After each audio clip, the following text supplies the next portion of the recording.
What's up, guys? My name is Jack, and welcome to Invest Today. Today, I want to talk about my three best stock picks to buy on this market volatility. If you've been paying attention to the market, guys, you know it's been a little volatile recently, and it's sold off in a pretty big way, actually breaking the 200-day moving average just a couple days ago. Since that point, it has kind of stabilized, and we begin to start a little bit of a recovery.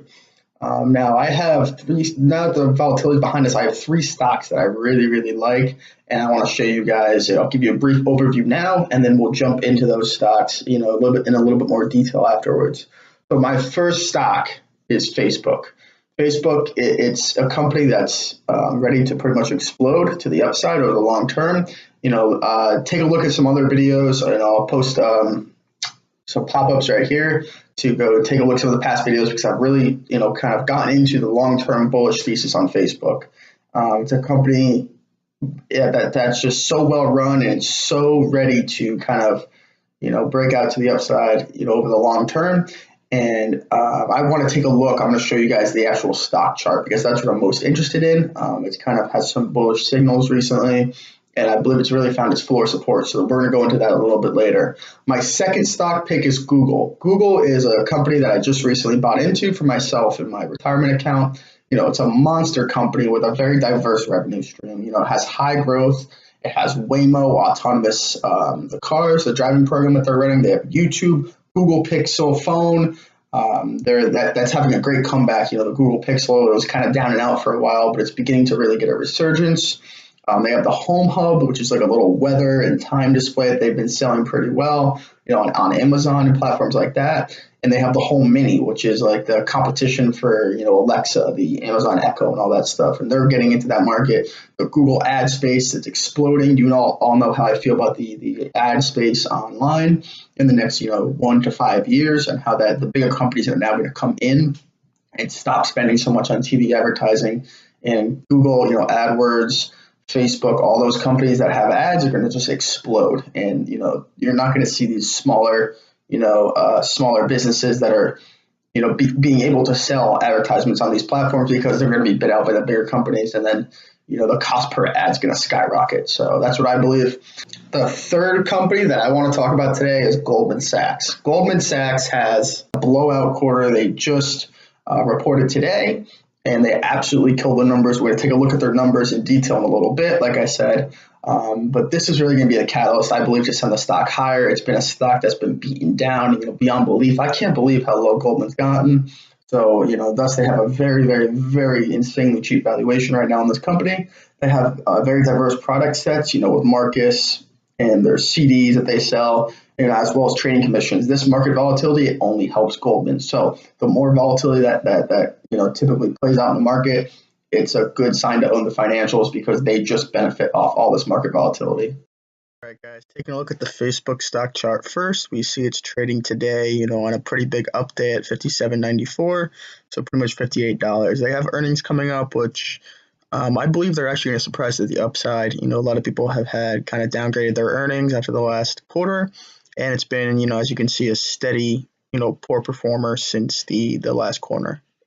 So as we can see, the volume's pretty high. It's higher than normal, but it's nothing, outrageous.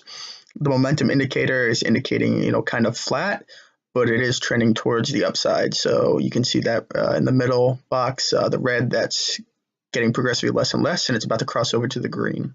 So that's typically a pretty, bullish signal. But the real one that I like to take a look at is the market forecast, kind of showing you overbought, oversold. So the way that works is you can see it's at 15.94, indicating that is in the very oversold position. And it is pointing up, which is typically a bullish signal. So especially with this, positive move today, if it can, get to earnings and then break through, I'd say the 20-day, and then I'd look to, get in, at any place, before earnings, because I really believe that it's the earnings that are coming up are going to send the stock a lot higher. This one is Google's chart. As you can see, I picked it up kind of right below the 200-day moving average, which clearly turned out to be a little bit, premature as it dropped, well below $1,100 a share, and that would have been a much better time to pick it up. But if you picked it up below there, great. But I picked it up kind of right at the 200-day, and I think the next big buying opportunity is if it crosses the 200-day again, and kind of closes. That's the key word, closes, not intraday, but if it closes above the 200-day moving average, that will be a big time to buy. The volume's pretty high. All things considered, it's a big company, but it's nothing crazy, so I'm not too worried about that. We can see the momentum indicator in the middle is in the red, but it is kind of moving towards the upside, looking to cross over into the green.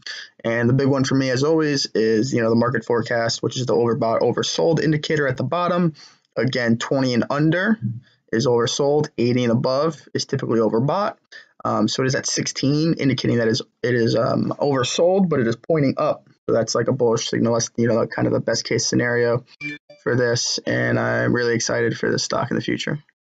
I wanted to quickly take a look at their forward PE. We see their trailing PE is rather high at a 48, but their forward PE is only a 23, and a half. So I really think that is a super fair value, and also their PEG ratio, which we've talked about on this channel before, is a 1.5, indicating a very fair value. So, all the fundamentals and the valuation measures on Google are looking awesome right now, guys.